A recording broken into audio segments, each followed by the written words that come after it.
It has been some time Hmm. since we've last been with this particular series. Hmm. And by that I mean it was almost 2 months ago. Oh, wow. Was it really? Our last episode was March 6th, Wow. and then we did some other stuff, apparently. Yeah, yeah, we took a minor break. Well, for one, we had to obtain them, Yeah, that was also a thing. You're right. You're right. but now we have them, Well, now we have and them. we can continue me experiencing them. Yes, that is true. Hello, welcome to this week's episode of the Seasonal Anime Checkup OVA. It's a podcast where we have conversations about video games, anime, and manga. Hello, I'm Jared, joined as always by Doc Al and Ladyem. Hello. This is episode 227. And we are again reconvening the Al Experiences the Yakuza series with our fourth iteration of this series. Hmm. And also the first one where I'm like, I also have not experienced this game, so I'm experiencing it as well. Jared and Al experienced the Yakuza series for now. Yes. We finally played through all of Yakuza 3, Hmm. the third game in the series, the first game on the PlayStation 3. This is power of the PS3. Power of the PlayStation 3. We played the remastered version, of course, because that's the easiest way to get that game basically and have it be playable in a manner that we can both watch. No one's going to get that because I'm going to cut all that out, but Yep, a lot of motorcycles went by just then. I heard that. So yeah, I think the PS3 version is still around if you wanted to get that, but this is just easier for both of us to watch and play. Yep. So that is what we ended up doing, as you know. Hmm. So this game originally came out in Japan on the PS3 on February 26, 2009, came out a year later in North America on March 9th, 2010, and in other regions basically a couple days after that. Came to the PlayStation 4 originally in Japan on August 9th, 2018. I think basically just like as an individual download. They didn't bundle them up like they did over here. Hmm. It came out over here on August 20th, 2019, and then on Windows and Xbox, it came out earlier this year on January 28th, 2021. Hmm. And So the version we played is the version that like has restored content, from what I understand. correct. Okay.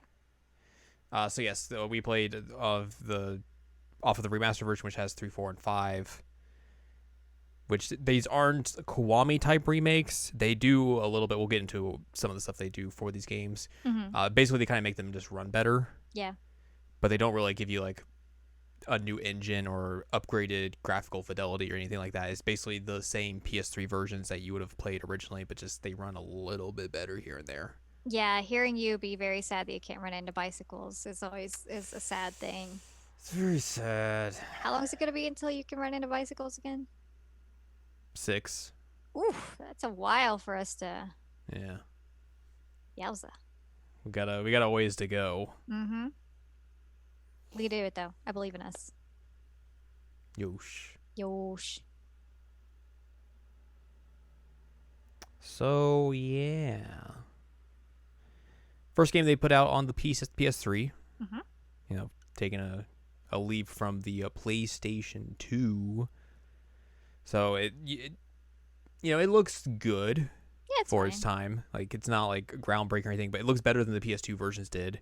So I think that's kind of why they don't really have to like do a whole lot of work to them or stuff like that. Mm-hmm. But yeah, you mentioned a little bit that the original version of this on the PlayStation 3 had some cut content. Sega will tell you that they cut this content because of time constraints. Yes, time constraints, I'm sure.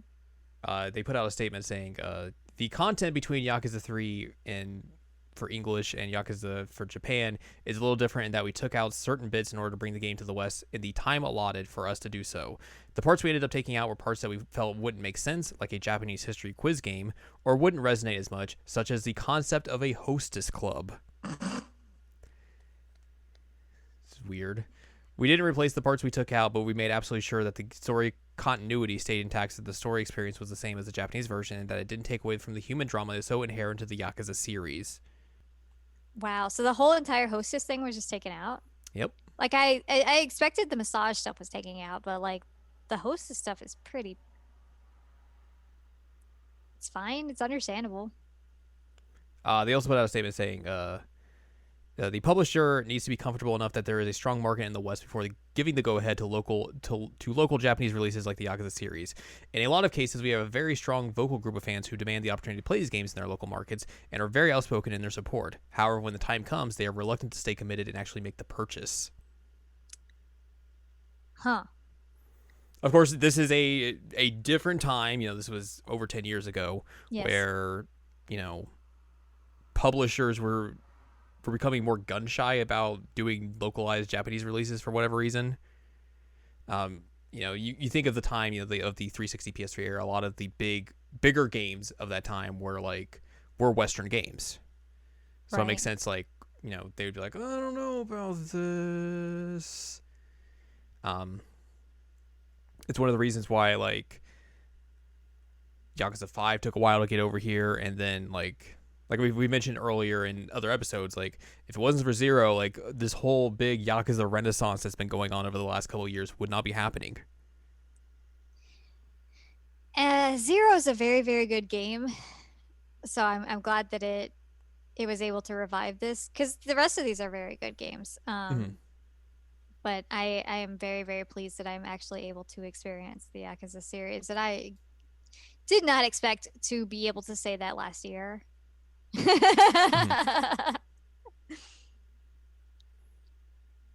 So apparently, we'll talk about this a little bit later, but we talk a little bit about the remaster stuff. They cut out some trophies here and there.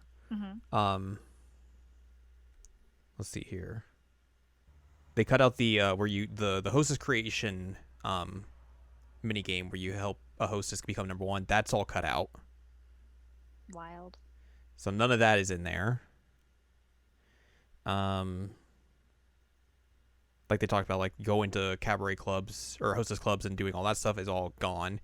The massage parlor stuff is gone. So that mini game's gone, and also the sub story connected to it is gone. And then the other ones apparently are shoji and mahjong trophies. So I guess they cut those out as well. And then they also like they talked about, there was a Japanese history quiz thing that was in the original one, and that got cut out. Did we do that? I think they eventually just cut it out entirely for the remaster for all versions. There we go. Blah, blah, blah, blah. Blah, blah, blah, blah. All right, because I definitely don't remember doing a Japanese history quiz. No. So yeah, this basically they brought out this version of the game, but then they kind of cut out a bunch of stuff that people who like the Yakuza games would want to, delve into. The reason people like these games is there's so much side content that you can go to and access and just do whatever you want. Right. But putting it out like this is kind of you're cutting out a quarter of the game just because the English audiences are dumb and they don't understand this. So that's very weird. It's an odd choice. I'll be real with you. But again, I think it's one of those things where it was over 10 years ago, and publishers at the time just were very gun shy about this thing, and also it's kind of dumb. Yeah. And it's like that one statement said, they just wanted to make money off of these. And if they're not making money, why bother bringing them over? Capitalism. Woo! Mistakes were made. Well, in the massage side quest, like I said, I'm sure there was some cleaning up done. Yeah, we'll get to that. Okay, good. So this game did sell over 500,000 copies in Japan alone,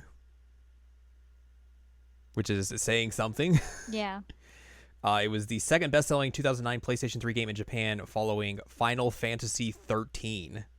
Wow. It outsold Resident Evil 5, because of course it did, because Resident Evil 5 is a garbage game. Yeah, this is a much better game than Resident Evil 5, and a much better game than Final Fantasy 13. And then by March of 2010, it had sold more than 683,000 copies. I'm guessing that's Japanese market, because I don't think the game had been out in the US by then. Or it had been out for a couple weeks, so maybe it's kind of tallying in some of that. And then they'll put out Yakuza 4 next year. And then a year after that, they will put out Yakuza Dead Souls, and everyone will be like, huh? It's very confusing. So yes, like we've mentioned, we played the remaster version, and the remaster version does some stuff here and there. Mm-hmm. Like we said, it makes it so you can play the game at 1080p and 60 frames per second. Woo! And you could do it with share play. Mm-hmm. It also says that additionally, while most full motion video sequences have been remastered, some scenes continue to have noticeably lossy compression artifacts, which is true. There was some definitely, you could tell some artifacting here on some of like some cutscenes here and there. Mm-hmm. It wasn't all of them, but there was some where you're like, this is a little funky. The Quiz Mini game, which had been previously cut from the PS3 Western release and relied on trivia relevant to 2000 Japan, has been excised entirely from all territorial versions. Okay, so you're right. Mm-hmm. Which just makes sense because like Yakuza 2, they cut out an entire area when they did it for Kiwami 2. Mm-hmm. So this isn't the first time they've like cut some stuff out for these like remasters or remakes essentially. A sub-story that was deemed to be transphobic has been excised. There is a specific sub-story we mentioned that ties into the massage game parlor stuff, where you meet the masseuse at a bar. And she's like, oh, I'm like this guy, and I want to tell him something about me, but I'm real, hesitant about it and all this sort of stuff. So Kiryu like hears them out and all this sort of stuff, and they reveal that they're trans. And basically, you can kind of see there's some hints of like, oh yeah, this could have been very iffy. Yes. In the original version, but the way it's localized now, it's more Kiryu just being like understanding and being like, just tell them how you feel. If they like you for who you are, they'll like you for who you are and all this sort of stuff. And I'm asking a question at first, like, is that different than, I think he says, is it different from like being gay or something like that? Which, I mean, I could understand him asking that kind of question, but yeah, he is ultimately like, oh yeah, it's fine. Just let him know. And the hints that you were saying that it might have been problematic is that like there are multiple times that it like zooms into their faces, like on Kiryu's faces and Yuya's face, like they're very, very shocked. It's a sound effect, like a comedic sound effect of like, whoa. Yeah, and that happens 3 times total. Yeah, but I think like the overall content is fine now. Like I haven't seen how it was before because obviously it wasn't in the Western release. Right.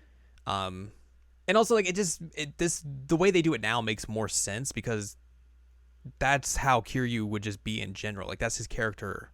That's his characterization. Like, it would be very strange for him to, like, completely change just for this one sub-story.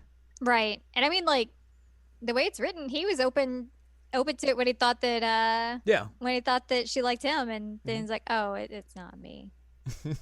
Well, moving on. Mm-hmm. Which, I mean, his girlfriend cheats on him anyway, so. We'll get to that. Some of the hostesses were replaced due to the likeness deals with their real-life counterparts having expired, which that makes sense. Yeah. Some of them were scary. Additionally, the licensing agreements with PepsiCo and Unilever were not renewed, leading to the replacement of products such as Axe and Gatorade with generic items.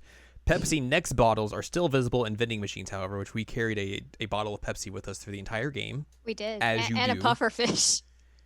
Sub-story locations are now marked on the map as they are in more recent games, which that makes sense because I feel like I remember playing through 5 and a little bit of 4 I did, and I didn't remember like them having sub-story markers.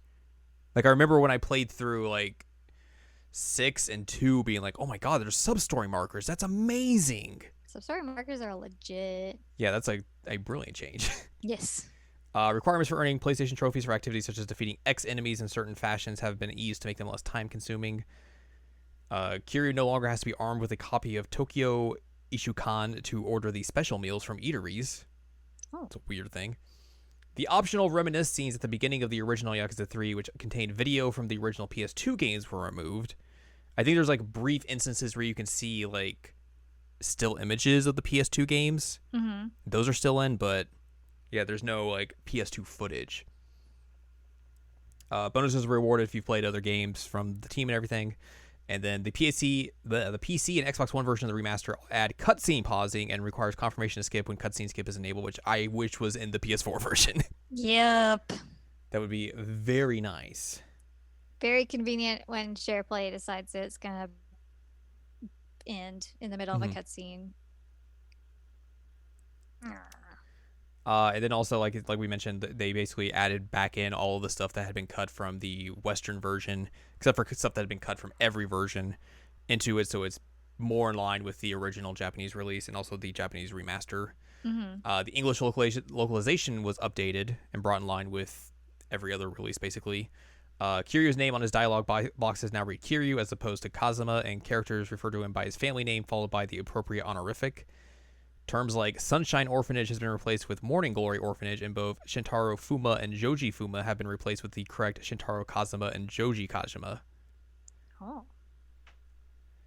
The Mama of New Serena is now referred to as Mama by all characters. The name Mariko, created for the PS3 English localization, has been discarded. Terminology such as Aniki has been kept intact. As such, Rikia no longer addresses Kiryu incorrectly with the term boss. And then almost all the dialogue has been retranslated with an entirely more faithful localization than the original. Hey, boss. The appearance of graphic text overlays in the English release is now in line with the localized system used in other titles. Rather than having the pre-rendered Japanese text overlays with English subtitles, the remastered Western version adopts the system of the first two Yakuza games, as well as that of Yakuza 0 onwards, where the Japanese is displayed first, with an English text overlay coming afterwards. So, like, the original, it would just have, like, Japanese name, Japanese whatever description it was, and then they just put, like, English subtitles over that. Whereas this, it is more in line with the presentation of 0, Kiwami, Kiwami 2, 6, all those. So there you go. That's your remaster updates for this here video game. Nice. Now we know. Now we know. Gameplay wise, it's kind of what you expect. There's no different fighting styles. There's just one fighting style. You earn XP through doing stuff, and then you funnel that XP into 4 different categories in order to learn stuff. It's a little bit different than the previous games, or at least the remasters of. But this is kind of in line with how they kind of do it going forward. They introduced a chasing mechanic where you can run people down. Vroom vroom. Vroom vroom. This has the Revelations we become a blogger. Where you become a blogger. Which is real cool, obviously. Real amazing. Some wild stuff in that. And then, there's a bunch of sub-stories scattered throughout. And obviously, I think the big thing, or the big difference in this is that it is the new setting of Okinawa, where you got a new city and everything to run around in. Kamurocho, of course, is obviously still there, so that's nothing too new.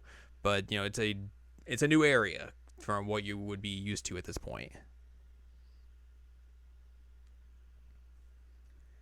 But of course, it's a Yakuza game. Yes. So we got to talk about the story. Yes. This basically takes place, or the beginning of it takes place a little bit after the end of Kiwami 2,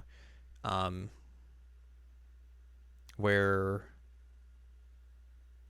Kiryu and Haruka are about to leave Tokyo. They're going to go to Okinawa and build up the orphanage, do all that stuff. Like at the cemetery. He's like, everybody I love is here in this cemetery. Thank you. Oh, right. Also, you're here. Hello, girlfriend.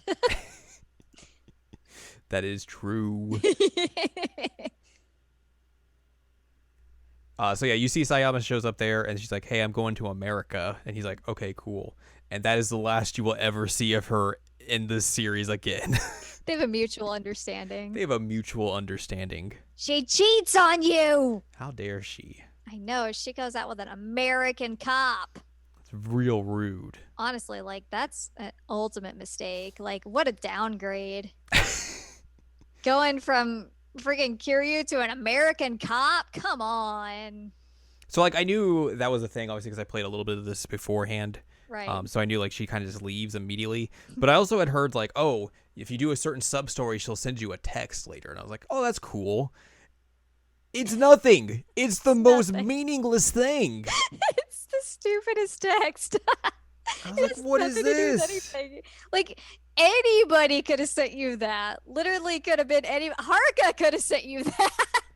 Hey, good job on your blog. I hear it's doing real well. Anyways, I sent you an item. Cool, later.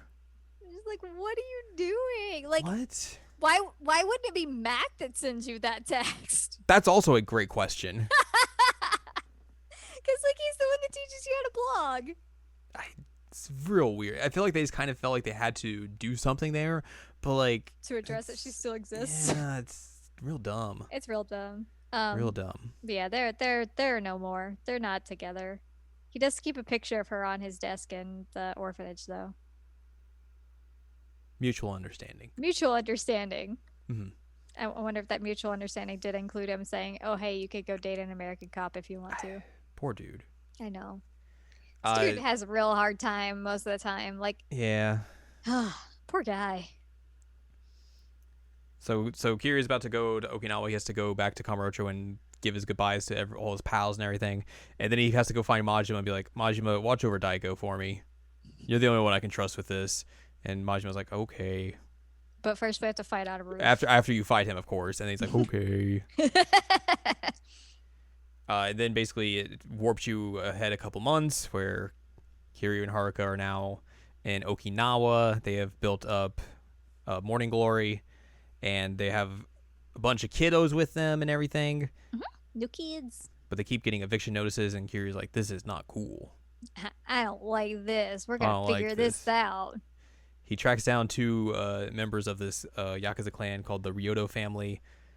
And he's like, hey, stop sending me eviction notices. Who do I got to talk to about this? He beats them up, and then they're like, we got to come talk to our patriarch. So you go talk to the patriarch, Nakahara.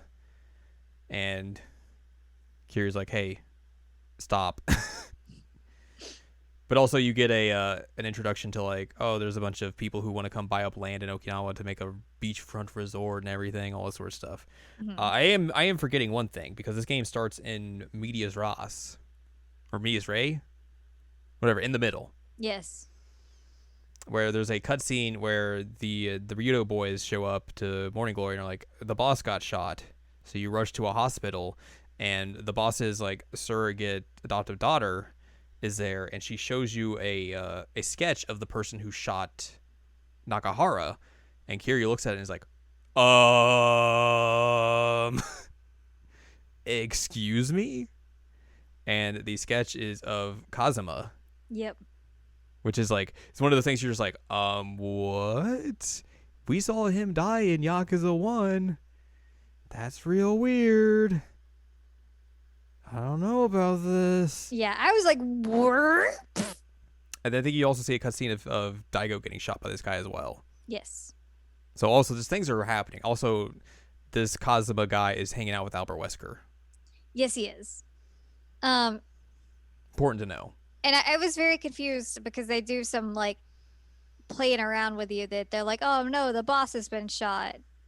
And like your brain goes to Daigo immediately. Because that's the boss. But because they don't really tell you it's Nakahara then. Nope. Because they show you at the hospital, and then it cuts to, I think, the Daigo scene. Yep. So they mess around with you. So basically after Kiryu's like, hey, I'm going to keep my land, we time travel to 2008. And the Ryoto boys show up again. They're like, hey, can you help us? The girl's gone missing, Saki. We want you to help find her. So Kiryu does that. He runs into this rival family called the Tamashiro family. They are the rivals of the Ryoto family in Okinawa. And Kiryu busts down through his office and beats him up. Basically. Because of that, Nakahara's like, hey, don't worry, I won't evict you from the land. It's cool. Also, now we're going to be sworn brothers. Yeah, just become sworn brothers casually. And then all while that's happening, a local politician by the name of Shoyo Toma shows up, along with Daigo Dojima. Yep. Hi, Daigo. And Kiryu's like, huh? Huh? Daigo's like, hey, the Tojo clan were investing in this whole shindig in Okinawa about the resort plans and everything. Then we were like, eh. Also, they learned that like there's also a rival to plan to the resort where the Minister of Defense wants to acquire it and turn it into a military base. Yes. So there's these two things happening. And Daigo's like, yeah, I didn't realize this whole thing was going to deal with your land, so I'm sorry about that. We're going to make sure that nothing happens to your land. Yeah, we're not touching you, buddy. We're not doing anything with that. And then we fast forward to another year later in 2009. Yay! This is where Daigo gets shot. Yep. By Kazuma lookalike. And then the Kazuma lookalike gets the deed to certain properties in Okinawa. Mm-hmm. Bad things are happening. And then this is where in the actual plot line of the game is where the Ryoto boys show up and they're like, the boss has been shot. And this is where you learn it's Nakaharu has been shot. Mm-hmm. And presumably by the same people. Yes. So Kiryu's like, he finds out that the dude who shot him looks like Kazuma. And then he gets a phone call from Kashiwagi informing him that Daigo got shot. And Kiryu's like, oh, God. Oh, boy. I'm retired. The Tojo clan needs me again. I gotta go to Kamurocho. Yep. Yari. Yar yar. Rikia, who is the captain of the Ryoto family, is like insistent he has to come with you to Kamurocho because he wants to find the person who shot his boss, obviously. Mm-hmm. And Kiryu's like, I don't know about that. Sure, buddy, you can go. Yeah, wink, we'll wink. come with me. We're not taking this guy with us. No, definitely not. Buddy, you go pack your bags. Make sure you get everything. Wink. Get everything. Wink. Double check that bag. Haruka, give me my ticket now. Now. No. Also, we gotta help the kids do some stuff for quick. We got a dog. We befriend a dog. Yep. That Izumi finds and is like, it looks like my old dog. I want to keep it. And the dog's like, grr. So you gotta figure out a way for the dog to become loyal. Also, you help Mitsuo deal with his crush with Riona, and she has to deal with being racist. She's racist. It's like, oh boy. She's super racist. And so, like, for the rest of the game, anytime she shows up, we're just like, you're racist. We didn't raise you like that. Not Yosh. Not Yosh. Opposite of Yosh. Gosh. True. In Tokyo, Kashiwagi calls upon the Tojo clan's top patriarchs, which include Yoshitaka Mine, he's the patriarch of the Hakuho clan, Tsuyoshi Kanda, the new patriarch of the Nishikiyama family. Which we knew when we saw him. We're like, you're going to be a problem. Go Hamazaki, the patriarch of the Hamazaki family. And then you get revealed later on that there is a fourth person in there, and that is, of course, Majima. Yes. Who's in a suit.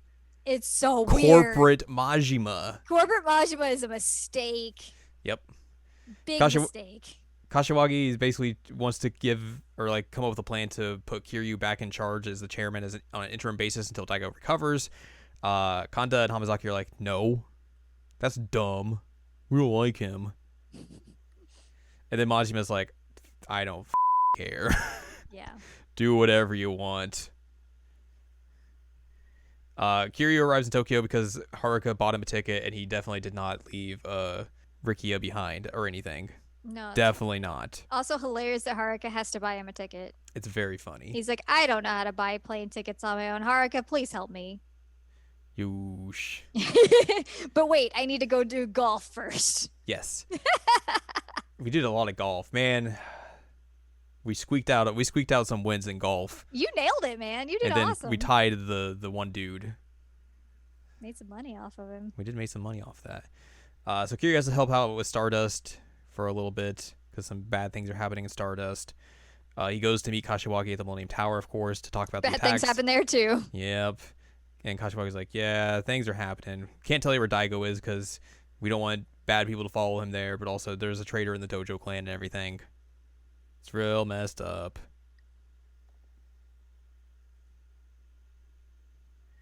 You also eventually fight some weird Men in Black dudes. Yeah, that don't speak Japanese. Yep. So, anyways, the meeting with Kashiwagi happens, and then a helicopter shows up and just opens fire on the office and shoots up Kashiwagi. Yeah, he's riddled full of bullets. And Kiryu runs away. And he has the all bloody piece of paper now. He's all blood on him. He's got to run away from the cops, and presumably Kashiwagi is dead, but not really. Dead with quotation marks. Yeah. So obviously you wouldn't like. They basically kind of nail him into a grave in this game by they're like, he's dead, he's dead, he's dead, he's dead. Yeah. But if you play Yakuza 7, you find out he's not dead. He's not dead. No. He's a bar owner now. You know what? Honestly, like, I don't blame him. Yeah. Stuff keeps going wrong. He got shot a lot. Mm-hmm. Like, he deserves a break. It's true. Eventually you run away from the cops and you run into Date, who's now a journalist. He's investigating the potential corruption about the Okinawa resort deal between the Minister of Defense and the other dude. So they go to New Serena, which has now been reopened and everything. And Kiryu's like, hey, there's a traitor in the Tojo clan. Date's like, hey, would you like to know about the new officers of the Tojo clan? Here's some pictures. Also, the picture of Majima is hilarious. It's real good. He's like, eh! It's real good. Honestly, though, like, if Majima's going to take a picture, it's probably like that. Yep.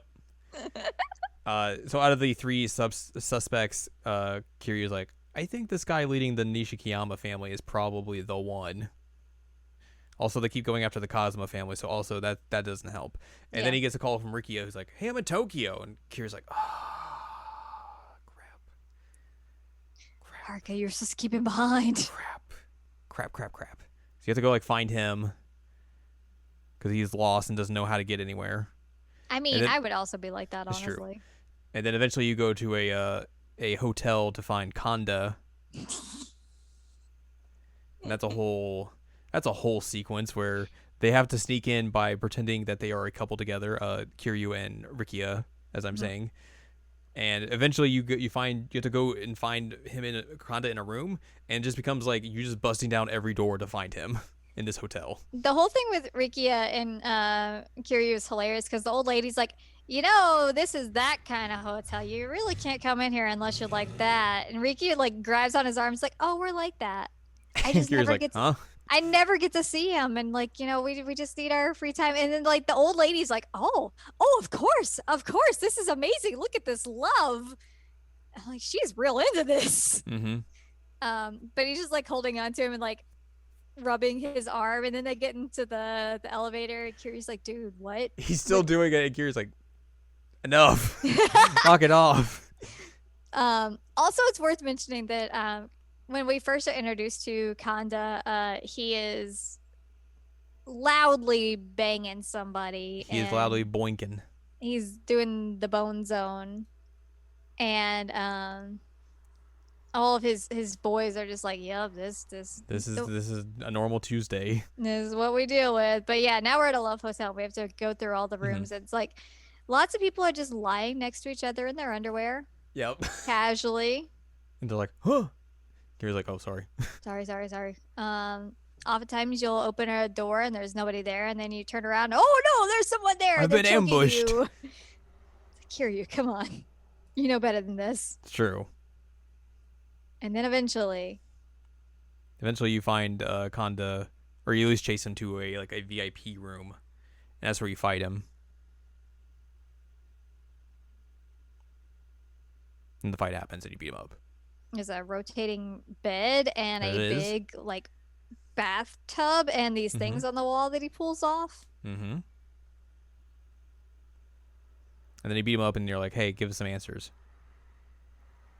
Kanda's like, I wasn't the one who killed Kashiwagi. I don't know who shot Daiko and the other guy. He thinks, Kanda thinks it's Hamazaki because Hamazaki's basically been getting friendly with the Chinese mafia. Mm-hmm. And he thinks he's building up like an army for something, to go to war or something. We see him blow up a Chinese restaurant earlier in the game. Yes. That leads us to our next chapter, where there's a cutscene that features Hamazaki with Majima, and Hamazaki warns Majima that, Kiryu might find out about stuff, so you got to deal with him. Which, of course, is actually that's how it's all going to happen. Yep.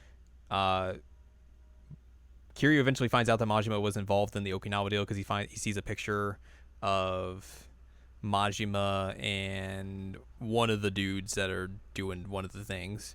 So he's like, well, I better go find Majima at the construction site, see what's going on. So he heads there, and there's like, at the area where the Kamurocho Hills construction project is, like, nothing has been built really. It's still under construction, quote unquote. There's a singular building there with a phone in it. So Kiryu like tries to pick it up and ring it, and like nothing happens. He's like, oh. He goes back outside the building, and like the entire building is surrounded by people. So many dudes. But they know him, so like they kind of just like let him go. And they're like, yeah, here you go. So he has to go down the purgatory and everything, and then Majima leads him to the Coliseum. He's like, oh, you know, it's a quiet place to talk. We can just talk there. It's still corporate Majima, by the way. Yes, corporate Majima. And then all of a sudden, when you're in the Coliseum, he just like, Majima just snaps his fingers, and there's like a bunch of people there. The lights are on, and it's like, the Coliseum's back. And the cage comes down. And the cage comes down, so they have to fight Majima in the cage. You beat him up, and Majima's like, yeah, okay, this is fine. I'll tell you everything about this. Let's go. Let's have a chat. Let's go have a chit chat. So we have all that and everything. He's like, hey, I wasn't the one who did the attacks or anything. No worries. I think Hamazaki's probably responsible, and I've got proof. Ba-ba-bum. Let's take you to the florist. Time to take the elevator down to this office part. Yes. Florist is now back into purgatory. He's no longer in the Millennium Tower. Tower's cursed. It very much is. The florist tells Kiryu that before Daigo got shot, Daigo asked the florist to look into the Tojo clan because he thinks there was someone traitorous in the Tojo clan. And then he shows Kiryu footage of Hamazaki's base of operations, where there's a bunch of Chinese mafia folks, and also the Snake Flower Triad is here because they are working together with Hamazaki. They're also like running or basically robing into Kamurocho and all that sort of stuff. So Kiryu's like, well, that's not good. This is bad. Yikes. Ruh-roh. So you basically have to fight your way through a bunch of the Snake Flower Triad. They kidnap Rikia as a way to get Kiryu to come fight. And then basically you fight your way through everyone, and then you have to go up to a rooftop where you find Lao Kalong, one of the dudes you fight in Yakuza 1. Yep. And you have to fight him and some of his dudes. They have Rikia like up on his knees, like with a sword to his neck, like they're gonna behead him. So like you beat him up, and then Lao's like, oh, well, we're gonna kill this guy anyways. Like right before he's able to give the order, you just see like gunshots go off where Lao gets shot in the head. The other two guys the other two get shot as well. And on the other roof is the person who looks like Kazuma. Speaking English. Yes. Kiryu's beautiful like, eyes. Kiryu asks him if it's actually him, and he's like, beautiful eyes. That's what my brother said. My brother. My brother. And Kiryu's like, what, huh? English? I'm also, very confused. So funny that like he tells him one thing about this guy, and it's that he has beautiful eyes. Well, maybe because what we learned later about the Kazuma boys is that maybe they didn't get to talk much. It's funny that like this kid's basically his son, and he has beautiful eyes. Not like, you know, he's a strong boy, or he's very driven, or he's got good morals. He's got beautiful eyes. Yeah, he's just like, oh, you're Kazuma Kiryu, beautiful eyes. Beautiful eyes. So hilarious. Funny. So after all of that, Kiryu is very confused. So you go back to Purgatory and hang out with the boys. You're like, yo, guys, what up? What's happening here? This is messed up. Yep. Before that, Hamazaki is like, uh-oh, China's going to come kill me. I'm going to go into hiding. Ba-ba-bum. And they the florist and Majima and all them are speculating about him being swimming with the fishes. Well, they don't speculate, I think, that until Mine shows up. Eventually, yes. Yeah, Mine shows up. He's got a big briefcase, and he's like, Kiryu, I've brought you an apology. I think this will suffice. And it's the severed head of Kanda. Messed up. It's real messed up. And Kiryu's like, why would you do that? And Mine's like, I wanted to stop the war because Kanda was going to kill you. It would have been very bad. He's useless. And basically, they also insinuate that like they think Hamazaki is sleeping with the fishies. Sleeping with the fishies. I mean, like, if you had a giant blowfish like we did, wouldn't you want to hang out with the fishies? It's true. We did keep a blowfish with us the entire time because it was the first fish we caught. The entire time. As you do. Look, if the game's going to let me carry a fish the entire game, I'm going to carry a fish the entire game. I know. I mean, Resident Evil 4 was proof of that. So yeah, Kiryu is very concerned about the way Mine is handling himself. He's like, hey, do you think Daigo would have done this? And Mina's like, no. Definitely not. Definitely not. But also, I think you're a hypocrite, Kiryu, so f*** off. Also, I realize we've gotten this far in the game and have not really mentioned Kiryu's original outfit, and that's it's very good. He wears a floral like shirt. It's just like a button down. He has the same kind of slacks and everything, but he's a more casual Kiryu. He's got like 4 buttons of this button down undone. He's very much in dad mode. Yeah, he does the dad squat so much. He does. He does the dad squat so much. He's like, I'm gonna squat down and talk to you, child. What's your problem? Talk to your papa. Talk to your Uncle Kaz. Kiryu's a good dude. He's such a good guy. Never murdered anybody in his life. Never. Anyway. Great fashion sense. Great fashion. So basically you leave Purgatory after all that, and then you get a phone call from the defense minister who's like, hey, you want to come to the diet building and have a little chit-chat? I got a large information dump I would like to give you. Oh my god, it's such a huge info dump. Holy crap. You get so much information. Like, at one point I was just like blanking out a little bit. I'm like, oh man, Kiryu has really good posture. Which is not what you're supposed to be thinking of at that moment, but it's just like info. Do you want to know everything about the plot of this game? Here you go. It's basically that. Dante weasels his way into coming along because he's like, I should probably come and see what's going on. Make sure nothing bad happens to you. He's a reporter. I don't know if that's a good idea. So basically, the defense minister, Tamiya, is like, lays out everything like, hey, the whole resort defense plan is kind of BS. We are using it as a smokescreen to lure out this like dangerous rogue unit called Black Monday. And we think if we tell them that like, oh, we got this cool new weapon that's going to keep Japan safe, that like they'll come and want to buy it. So that's the reason why this whole plan exists. Also, we're working with the CIA. Yep. The guy that you think is Kazuma is actually his brother, who is a CIA agent. He's a CIA agent. And a former cop. Yep.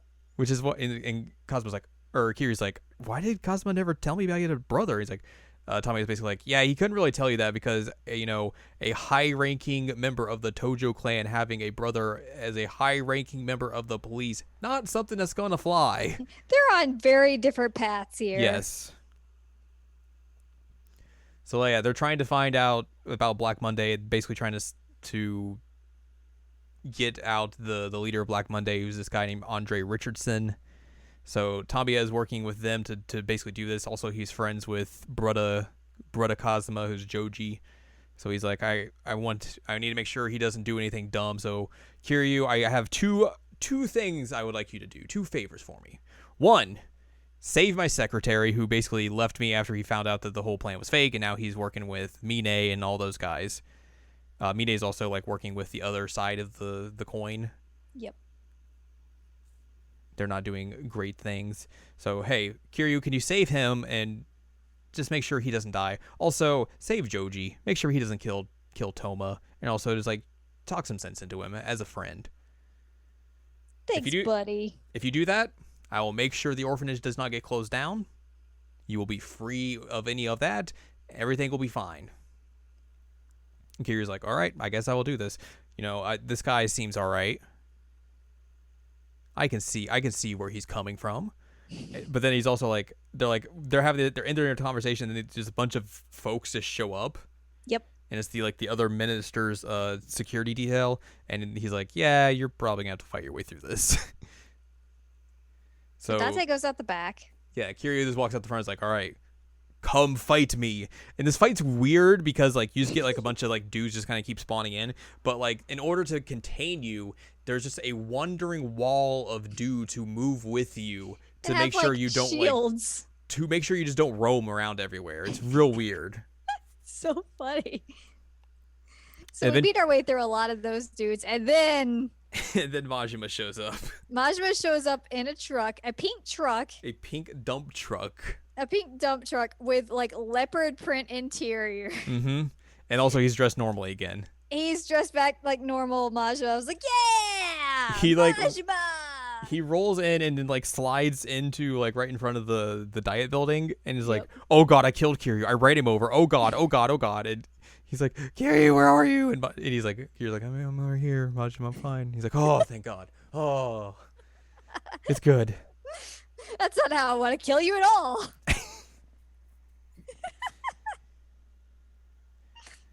So Majima is able to get Kiryu out of there, and then Kiryu goes back to Okinawa. The news is like, man, this was weird, wasn't it? Look at this guy in this pink dump Yep. truck. Basically.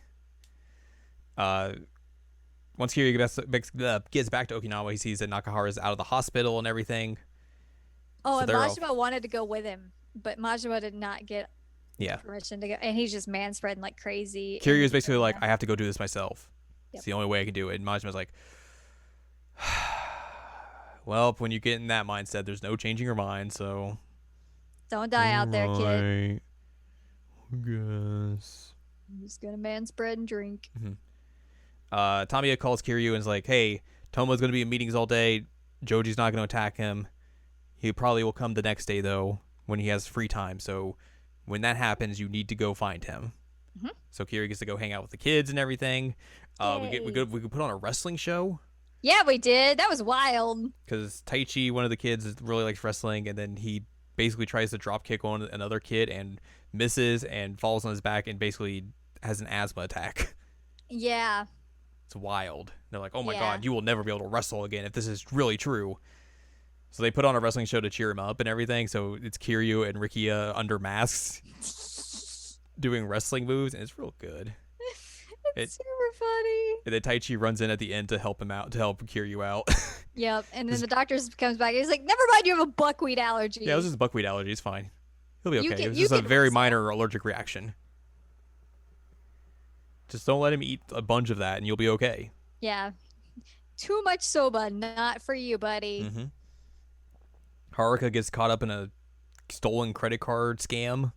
Yeah, she Because she's does. like, I heard Rikia and the other guy talk about how there's no money. We need money to keep things open and everything. We I need had to food. I had to get a job. And then like Rikia shows up and is like, yeah, we weren't talking about that. We were talking about our place. I'm You guys sorry are you misconstrued fine. that, but yeah, you guys are fine. What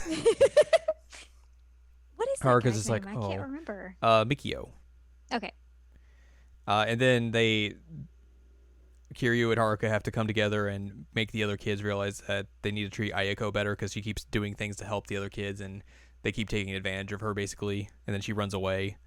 Yep. You have to chase her down through all of Okinawa. Yep. And then you bring her back, and they're like, here's some gifts. Sorry. We like you helping us. Yay. Yay. And then the next day, you have to find Toma, who's in a strip club. Yep. Just, He's in you a know, pole dancing club. He is for sure. They definitely show you that. Yeah, they do. So Kiryu goes to the club, finds Toma, and then also finds Joji there as well. This is where you gotta fight Joji in a big old fight through the strip club. Kiryu eventually wins, and They have to take a minute because Joji like passes out. yep, Kiryu goes into relax mode, takes off his coat, has his like regular shirt on, drinking some water. He's like, I Mhm. brought you some water, man. Brought you some Can water, you tell man." me what's going on? Uncle Dad. Uncle Dad. Yeah, so Joji's basically like, yeah, everything you said is kind of true. Sorry about shooting Daigo Nakahara. I mean, it wasn't really me, it was the other guy, but It was an unfortunate Unfortunate side effect of this whole thing. Real bad. Also, he's able to convince Toma that like Tommy was actually looking out for him. Yep. And like didn't want him to lose his way and everything, so Toma was able to get away scot-free and everything. So Kiryu and Joji have this like huge, like this big conversation about everything, about what all is going on and everything, and Joji's like, they basically kind of confirm like, hey, Mine's probably the one going to go after Daigo and everything. So we got to stop him. I will make sure I'll get the CIA to come help you as well. Yeah. While they're having this big conversation, Taichi runs into the strip club and is just like, Help? You gotta come back now. Bad things have happened. We're just like, there's a child in the pole dancing club. Who let this child in here? We get a conversation, a cutscene of Mine and the Tamashiro family coming to Morning Glory, and they basically just destroy the building. They shoot the two other guys in the legs. Mm-hmm. They drag off Nakahara. Yes. And then Mikio takes a sledgehammer to the back and into the head. Over the doghouse, because they're going to destroy the doghouse, and he doesn't want that to happen because he helped build it with the kids, and he's sad. I was just like, oh, that dude's dead. Mm-hmm. But yeah, they take a bulldozer through the fence of the place and go through the orphanage, and it's bad news. Kiryu gets there and he's like, very mad. I mean, obviously he would be very mad. That's really not cool. Like, these kids are gonna have super terrible trauma. Mikio's alive, surprisingly. Yeah. The whole time we're like, hospital, please, hospital. They do eventually take him to the hospital. They do eventually take him to the hospital, and he makes it through. But dude, I was like, he's either gonna be paralyzed or he's dead.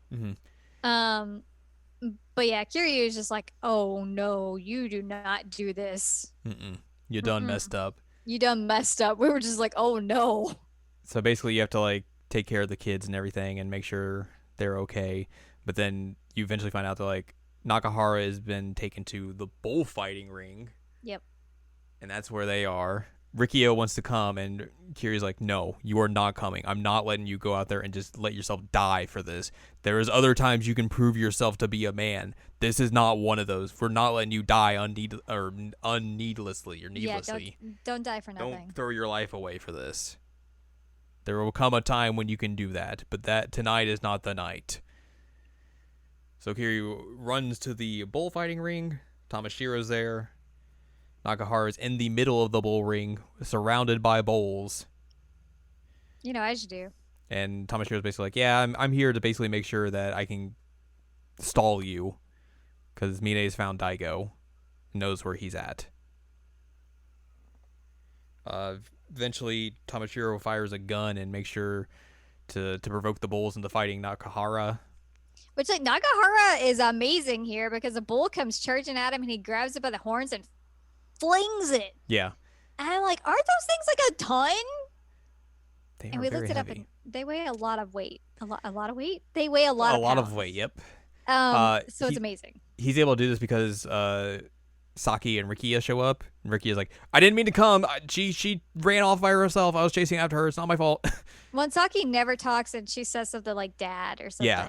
And he's like, oh no. I gotta live now. She called me dad for the first time. We gotta do this. Because he loves this kid. He adores Saki. Even though she's kind of like straight out of a Japanese horror film. It's true. So you fight Tamashiro and his dudes, and you beat them up and everything. And then you're able to save Nakahara and all that. Yay! Saki gets to be reunited with him and everything. They're happy. But then Tamashiro regains consciousness and tries to shoot him, and Rikia jumps in between and takes the bullet. Yeah, he was gonna shoot Kiryu, and didn't happen. He's about to fire again, but Joji is there and shoots Tamashiro in the head, killing him. Yep. And he's like, oh, I arrived too late. Dang it. My bad. Sorry. So Rikia basically is bleeding out, and Kiryu has to hold him in his arms as he dies. And he does ask, like, is this a good reason for me to throw my life away? And I'm just like, what? Okay. Anybody who's listened to this for a long enough time knows. I know where you're going with this. I sympathy cry. I always sympathy cry. And so, like, at one point when they're talking, Kiryu starts crying. I'm just like, oh no, oh no, no, oh no. And so I start crying. Mm-hmm. And so after this cutscene, I was like, I have to go to the bathroom real quick so I can clean up my face. It's real embarrassing. It happens, buddy. No worries. But this is not the last we will see of Fujiwara, his voice actor. Yeah. He'll be back in a few games. This is a different character. As a different character. Yeah. So yeah, Rikia is able to die happily because he feels he saved both of the two men he admires the most and respects the most. He was able to save them with his life. So sad. And Kiryu would just like essentially just like balls in front of him. It's he's like, so sad.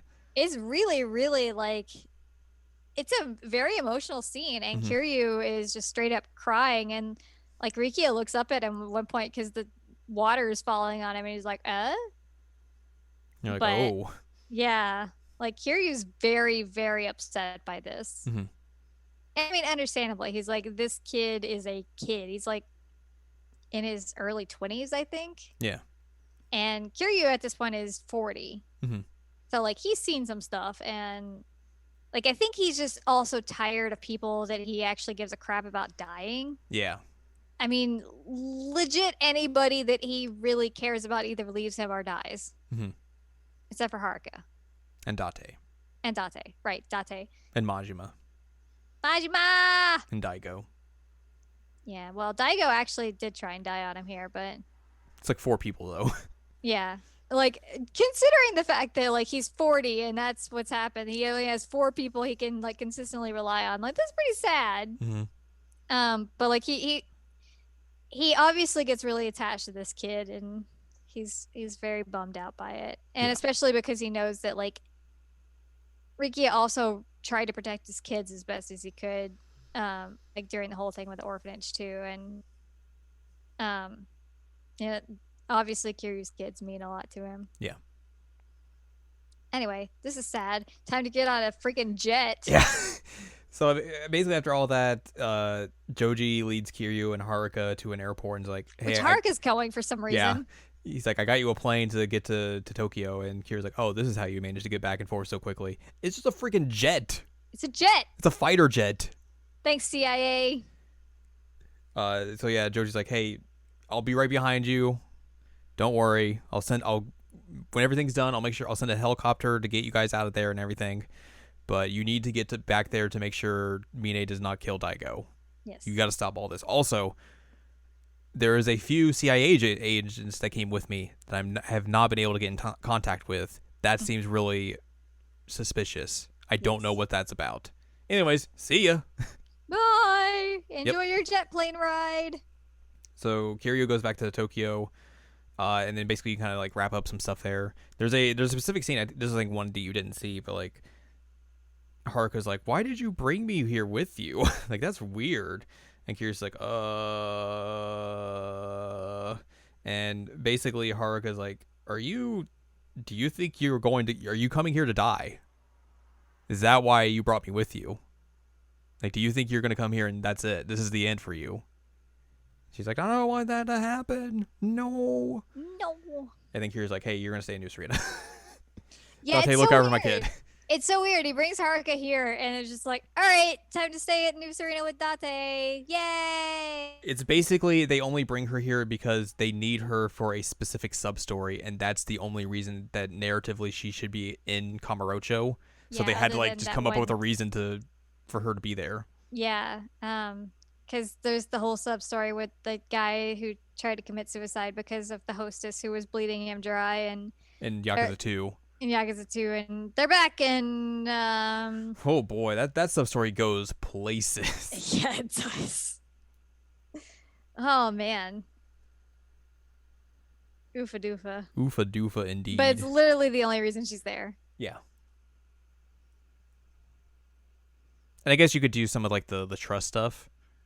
Oh, true. You can't do the trust in Kamurocho, but like we didn't really dive into that. No. So yeah, if you basically that's your time to finish stuff up because you can travel between both areas and whatnot.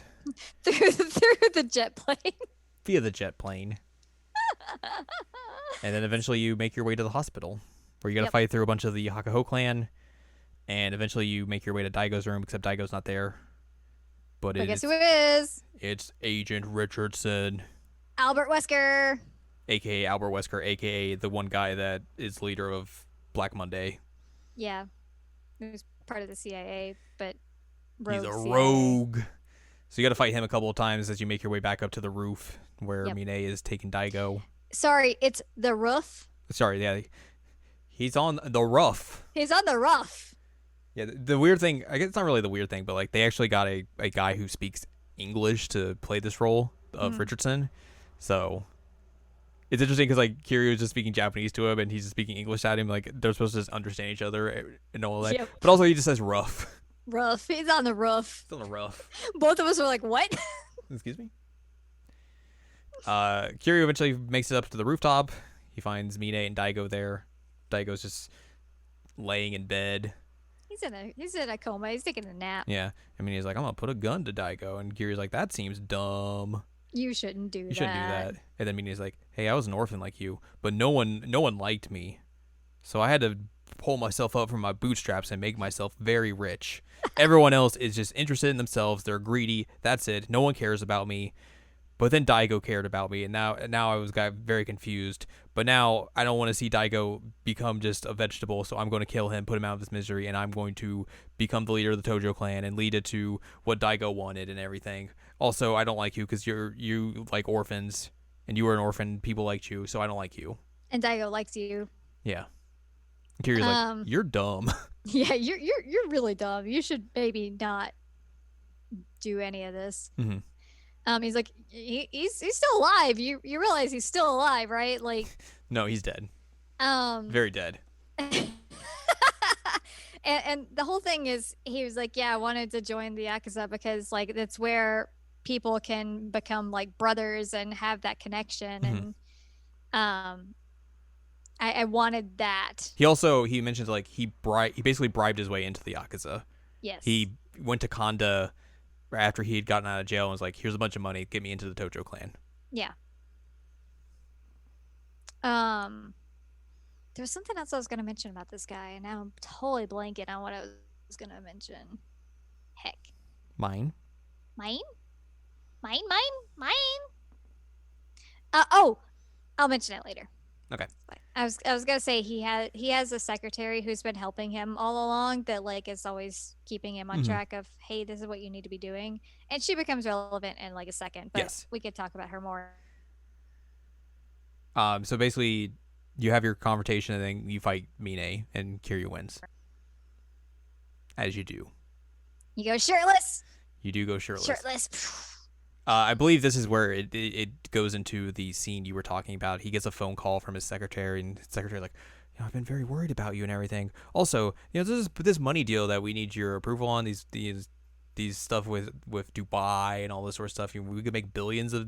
I need your answer like right now. I need your answer right now. And then it just like takes the phone and just like, I thought someone cared about me, and it's just nope, just wants money.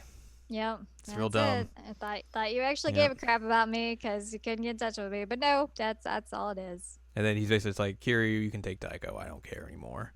But they get interrupted by Richardson. This is where Mine is like, he's the leader of Black Monday. He's like, wow, I'm shocked. What? Richardson shows up with some CIA dudes, and they're going to take down Kiryu and Mine. Before they're able to do that, Daigo like awakens, picks up Mine's gun, and just shoots Richardson and the other agents. Blap blap. And Daigo's like, what is happening? I love that Daigo just like rolls out. It was like, all right, time to shoot some people. So bad things are happening. I gotta spring into action. What is happening, man?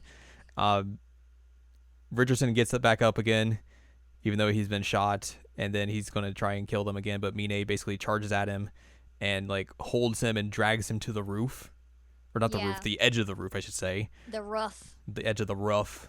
And he also gets shot a lot. Yes, he does get shot a lot, but he's still able to like drag him away, and he apologizes to Daigo for failing and everything, and like basically tells Kiryu that like, the quintessential villain thing of if things would have been different, maybe things could have gone a different way. Wish I'd met you before. Yeah, and then they both fall off the roof. They go bleh. And then Daigo's like, Kiryu, what just happened? Also, was Mine the traitor? Don't tell me Mine is the traitor. And Kiryu's like, nope, definitely wasn't. He would never do that. He was Nope, a not good him. dude. Not him. We just He liked you. had to have a fight with the shirts off for no reason. No Yeah, reason. we were fighting the CIA guys. I don't know what you're talking about. Oh yeah. And then like as that's happening, you see the helicopter with Joji and Haruka's on it for whatever reason. Yep. Fly by and they're like, I guess we're gonna pick these guys up. And we're like, Date, why are you not watching Haruka? Date, please. Joji, why do you have Haruka? What happened? We get an epilogue. Yep. Where basically Kiryu's saying goodbye to Yuya and Kazuki again. And like, hey, we're going to Okinawa. Things are okay. Yay. As Kiryu's leaving, he gets approached by a very homeless-looking Hamazaki. Who's like, yeah, the Snake Flower Triad killed all my dudes. I've been expelled from the Tojo clan. This is all your fault. I do not like you. And Kiryu's like, but you can rebuild your life. It's fine. I can help you. I can help you. Hamazaki's like, yeah, maybe you can. Let me come shake your hand. Bleh. Let me stab you in the gut instead. And Kiryu's just like, looks down and is like, oh man, I got stabbed in the gut again. That sucks. This is terrible. And even then, Kiryu's still like, you still have a chance to change. It's fine. Yep. Hamazaki gets tackled by Yuya and Kazuki, and then Haruka eventually sees and is like, oh no. Yuya is a real one. Like, Yuya is always really stepping up. It's true.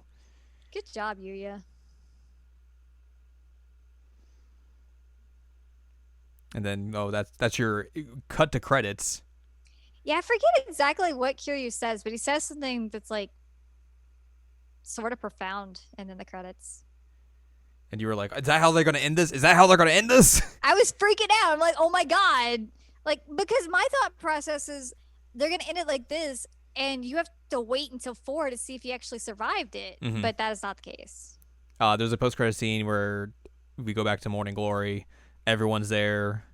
Nakahara's there. Mikio's there. He's fine. He's fine. He can walk. He's alive. He built a new doghouse for the dog. Mm-hmm. And Kiryu is back in his cool casual outfit, just unbuttoned shirt now, but he's got like a bunch of bandages around his tummy. Yeah, he's wrapped up. But he's fine. Yeah. And everyone is very happy at the moment. Yay. For now. For now. Because it's a Yakuza game, you know how long that'll last. Man, can't wait until the Tojo clan has another problem. They've already have one. I know. I'm just saying. I know. Tojo clan's going to be in trouble, and Kiryu's like, all right, got to spring back into action. All right, let me go put on my suit again. Whoosh. Yoosh. Oi. Oi. Oi, Tojo clan. Chotomate. Mateo. Mateo. Whoosh. Oh, man. Also, just worth mentioning, so far this has been the weakest one in terms of karaoke. Yeah. Yeah. I would agree with that. It was a bummer. Where would you rank this game in terms of the games in general that you've seen? Okay, so far, I'm not gonna count 7 at all because I haven't seen all of it. Yeah. So of the 4, 0's still top. Then I would put 2, 3, 1. Yeah, I think if we were ranking them of the ones we have played, I think that would be about what mine would be. I might go either way on 0 and 2. I like both of those games a lot. But I think 3 is just like it's a little bit better than 1, but like it's definitely the weakest. It's not as good of a Yakuza game as the others that we've played. Right. But I feel like that's kind of a general consensus. Yeah. About this game, so not super surprising. And we got cheated on. It's true. With an American cop. It's very true. How dare. Terrible. Mutual understanding. Mutual understanding. But it was nice to see Kiryu, like, kind of chill and hanging out with his kids and doing the dad squat and all that. Like, that was really enjoyable to watch. Yeah. He's like, you know what? This is what I should be doing in my retirement. and then it gets pulled directly out of his retirement. Pretty hardcore. Mm-hmm. It's going to continue to happen. Oh, I believe it. Yoosh. Yosh. Not Yosh. I just want to retire and run an orphanage. So that is Yakuza 3. We will be continuing this with Yakuza 4, which we've already started. Mm-hmm. The first game that features multiple protagonists. Yes, besides Zero. Because Zero came later. Zero wasn't out yet. Yeah. We got 4 protagonists, obviously, because it's Yakuza 4.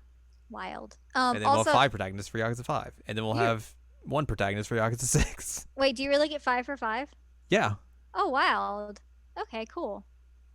Another thing I was going to mention, just because it's hilarious, is like the kids in this game walk with like so much intention. Like they are ready to go. They really are. Every single kid's just like, I gotta be somewhere and I gotta be there now. I have places to be, things to see. Get out of my way. It's hilarious. Also, if you jump at a kid, you'll just get flung backwards.